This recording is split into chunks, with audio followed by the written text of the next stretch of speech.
Pas moins de 100 rapports seront exposés lors de cette session. Ces documents sont présentés par des experts des droits de l'homme et autres organes d'enquête. Ils traitent de plusieurs thèmes relatifs à la situation des droits de l'homme dans près de 50 pays. Au total, le Conseil tiendra plus de 25 débats interactifs, notamment sur la torture. La lutte contre la torture n'a pas besoin uniquement d'arsenal juridique ou d'institutions qui veillent à l'application de ces lois, mais il faut une forte volonté des pays, chose que le Maroc a démontré en lançant de vastes programmes de sensibilisation aux questions des droits de l'homme et au respect de la dignité de l'être humain.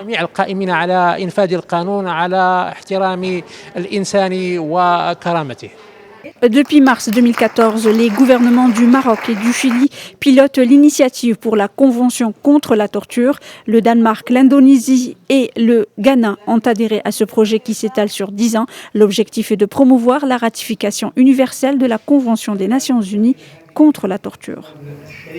Le CTI, l'initiative contre la torture, c'est une initiative de 6 États. C'est les États du Chili, du Danemark, du Maroc, d'Indonésie et de Fidji. Et c'est une collaboration internationale pour prévenir la torture et le traitement mauvais dans tous les pays. Il y a les problèmes dans tous les pays. Le Conseil des droits de l'homme est un organe intergouvernemental du système des Nations Unies. Créé le 15 mars 2006, il vise à renforcer la promotion et la protection des droits de l'homme dans le monde.